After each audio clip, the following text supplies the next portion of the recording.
ఒకరిపై ఆరోపణలు చేసి ఎఫ్ఐఆర్ ఫైల్ చేసి ఆ తర్వాత 15 ఏళ్లపాటు మౌనంగా ఉండిపోతే ఏమవుతుంది? ఆ వ్యక్తి కెరీర్, గౌరవం, మానసిక ప్రశాంతత అన్నీ నాశనమైపోతాయి కదా. అసలీ ప్రక్రియే ఒక శిక్షగా మారినప్పుడు న్యాయమెక్కడున్నట్టు? నిజమే. సరిగ్గా ఇదే ప్రశ్నను సుప్రీంకోర్టు ఒక కేసులో అడిగింది. రాబర్ట్ లాల్చుంగ్నుంగా చోంగ్తు అనే ఒక ఐఏఎస్ అధికారి దాదాపు 20 ఏళ్లపాటు ఎదుర్కొన్న ఒక నరకంలాంటి అనుభవం గురించి ఈరోజు లోతుగా చర్చిద్దాం. అవును, ఇది కేవలం గన్ లైసెన్స్ల కేసు కాదు. ఇది ఒక వ్యవస్థ, ఒక మనిషి జీవితాన్ని ఎలా స్తంభింపజేస్తుందో చెప్పే కథ. 2005లో బీహార్లో ఈ అధికారి జిల్లా మేజిస్ట్రేట్గా ఉన్నప్పుడు పోలీస్ వెరిఫికేషన్ లేకుండా కొందరికి ఆయుధ లైసెన్సులు జారీ చేశారని ఆరోపణలొచ్చాయి.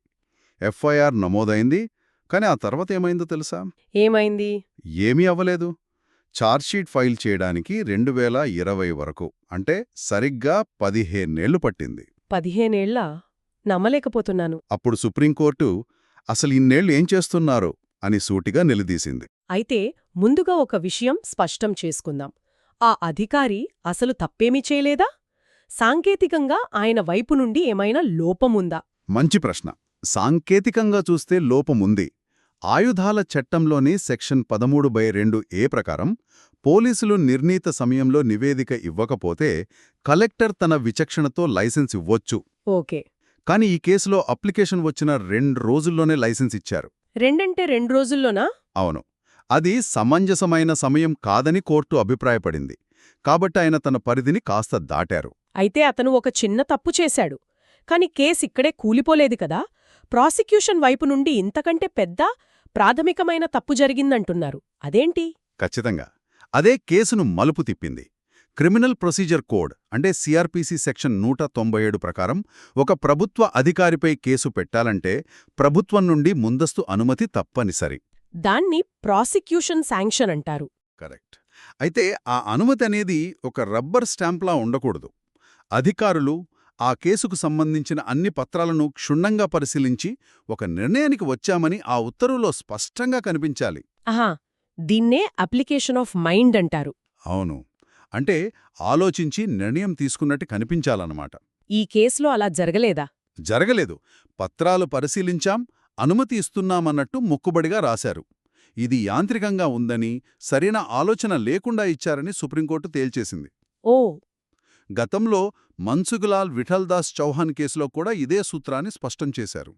ఆ తీర్పు ఆధారంగా అసలు ఈ కేసును విచారించడానికి ఇచ్చిన అనుమతే చెల్లదని కొట్టివేసింది. అంటే కేస్ పునాదే కదిలిపోయింది.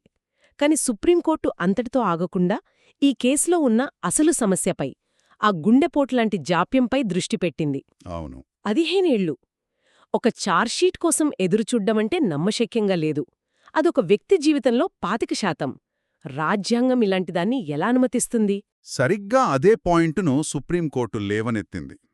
ఇది రాజ్యాంగంలోని ఆర్టికల్ 21, అంటే జీవించే హక్కును పూర్తిగా కాలరాయడమే అని చెప్పింది. ఆర్టికల్ 21. అవును. ప్రఖ్యాత ఏఆర్ అంతులే కేసులో చెప్పినట్టుగా వేగవంతమైన విచారణ హక్కు అనేది కేవలం కోర్టులో విచారణ మొదలయ్యాకే కాదు, ఎఫ్ఐఆర్ నమోదైన క్షణం నుంచే మొదలవుతుంది. ఓ, అంటే దర్యాప్తు దశకు కూడా వర్తిస్తుందన్నమాట. ఎగ్జాక్ట్లీ. దర్యాప్తు పేరుతో ఒక వ్యక్తి నెత్తిన 15 ఏళ్లపాటు కత్తి వేలాడదీయడం అన్యాయం.